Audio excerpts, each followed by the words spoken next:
अल्हम्दुलिल्लाहि रब्बिल आलमीन वस्सलातु वस्सलामु अला सय्यिदिल मुरसलीन अम्मा बअदु फ़अऊज़ु बिल्लाहि मिनश्शैतानिर रजीम बिस्मिल्लाहिर रहमानिर रहीम। अक़दस रूहानी वज़ाइफ़ की तरफ से तमाम बहन भाइयों को अस्सलामु अलैकुम वरहमतुल्लाहि वबरकातुहू। अक़दस रूहानी वज़ाइफ़ लाया आपके लिए सूरत फ़ातिहा की एक आयत का वजीफ़ा। हज़रत सैयदना अनस रज़ियल्लाहु तआला अन्हा से रवायत है कि ताजदार मदीना सल्लल्लाहु तआला अलैहि वसल्लम ने फरमाया, जो शख्स ये दुरूद पाक पढ़े, अगर खड़ा था तो बैठने से पहले और अगर बैठा था तो खड़ा होने से पहले उसके तमाम गुनाह माफ़ कर दिए जाएंगे। इसलिए आप भी मेरे साथ मिलकर एक मरतबा इस दुरूद पाक को पढ़ लें। अल्लाहुम्मा सल्ली अला सय्यदिना व मौलाना मुहम्मदिन व अला आलिहि वसल्लिम। जैसा कि मैंने आपको बताया, हमारा आज का वजीफ़ा सूरत फ़ातिहा की एक छोटी सी आयत का वजीफ़ा है। इस आयत को आयत करीमा भी कहते हैं। इस आयत के वजीफ़े के साथ मैं आपको ईमान अफरोज़ एक सच्चा वाक़या भी बताऊंगी जो हज़रत दाऊद अलैहिस्सलाम के ज़माने का है। इस वाक़े से आपका यकीन और तवक्कुल जो अल्लाह रब्बुल इज़्ज़त की ज़ात से है वो मज़ीद पुख्ता होगा। ये वजीफ़ा हर मकसद के लिए मुजरिब है, ख्वाह किसी का मकसद रोज़ी रोज़गार का है, उसके कारोबार का है, ख्वाह बच्चों की मुनासिब रिश्तों का है, ख्वाह किसी के ऊपर जादू है, असेब है, या कारोबार में कोई बंदिश है, या कोई और मुश्किल हाजत है, सब के लिए ये वजीफ़ा मुजरिब है। पहले मैं आपको वजीफ़ा बता देती हूँ, फिर मैं आपको हज़रत दाऊद अलैहिस्सलाम के दौर का वाक़या बताऊँगी। वजीफ़ा कुछ इस तरह है, सिर्फ़ एक दिन का वजीफ़ा है। आपने पहले नमाज फ़जर को अदा करना है, उसके बाद आपने अव्वल 11 मरतबा दुरूद इब्राहिमी पढ़ना है, फिर 100 मरतबा, सिर्फ़ और सिर्फ 100 मरतबा इय्याका नअबुदु व इय्याका नस्तईन, इय्याका नअबुदु व इय्याका नस्तईन। ऐ अल्लाह, मैं तेरी ही इबादत करता हूँ और तुझ ही से मदद मांगता हूँ। तर्जुमा को आपने ज़हन में रखना है और ये तस्बीह पढ़नी है। इसके बाद 11 मरतबा आपने आखिर में दुरूद इब्राहिमी पढ़ना है। पहले आपने नमाज फ़जर के साथ इस वजीफ़ा को करना है और फिर उसी दिन आपने नमाज इशा के साथ इस वजीफ़ा को दोबारा करना है। इसी तरतीब के साथ ये वजीफ़ा करने के बाद आपने अल्लाह ताला से दुआ करनी है। इंशाअल्लाह अल्लाह ताला अपने ख़ज़ानों से आपकी तमाम जायज़ ख्वाहिशात को पूरा फरमाएंगे। इस वजीफ़ा की मदद से आपकी तमाम मुश्किलात आसान हो जाएंगी। चलते हैं वाक़या की तरफ। वाक़या की तरफ चलने से पहले अगर आप अक़दस रूहानी वज़ाइफ़ पढ़नी हैं तो हमारे चैनल को लाइक करें, सब्सक्राइब करें, बेल आइकन को प्रेस करें ताकि हमारी हर नई आने वाली वीडियो का नोटिफिकेशन आप तक बर वक्त पहुँच सके।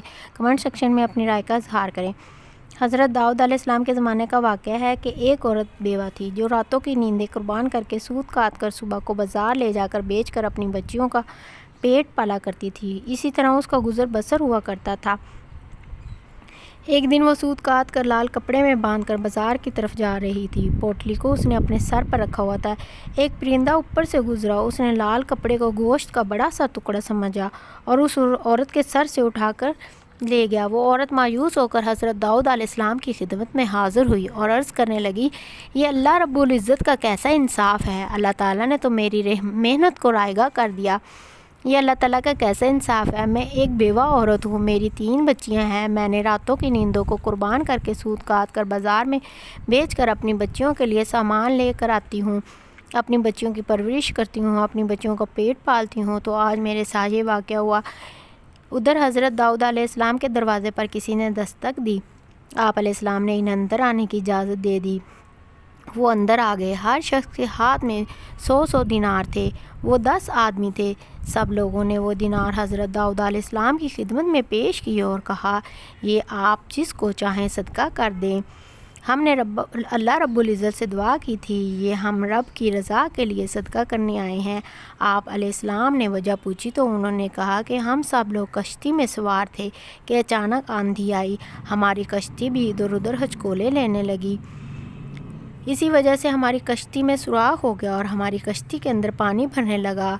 इतने में ऊपर से एक परिंदा गुज़रा। उसके पंजों में एक कपड़ा था सुर्ख रंग का। उसने कश्ती में फेंक दिया। हमने उससे कश्ती का सुराख बंद किया और जो पानी था उसे किसी न किसी तरीक़ा से निकाल दिया। उस वक्त हमने अल्लाह ताला से दुआ की थी, इसलिए हम ये दिनार आपको देने आए हैं, आप जिसको चाहें दे दे। हज़रत दाऊद अलैहिस्सलाम ने वो दिनार उस बेवा को अता कर दिया और फरमाया, तू अपने मालिक के लिए कैसा गुमान करती थी। अल्लाह रब्बुल इज़्ज़त तो तेरी हलाल की कमाई को कई हिस्से बढ़ाना चाहते थे। اللہ تعالیٰ تیری محنت میں برکت ڈال رہے تھے، اللہ تو تجھے تیری سوچ سے بھی بہتر صلہ عطا کر رہے تھے اور تیرے لیے مزید برکت والا سما پیدا کر رہے تھے، اور تو اپنے مالک کے لیے کیسے گمان کر رہی تھی معاذ اللہ کہ اللہ تعالیٰ نے میری محنت کو رائگاں کر دیا۔ معاذ اللہ، اگر انسان کا کوئی کام مکمل نہیں ہوتا تو اس میں اللہ رب العزت کی کوئی نہ کوئی حکمت پوشیدہ ہوتی ہے، اس لیے اگر کوئی مسئلہ حل نہ ہو تو اسے تقدیر پر چھوڑ دینا چاہیے اور اللہ رب العزت کی رضا پر صابر اور شاکر رہنا چاہیے۔ جزاک اللہ خیرہ۔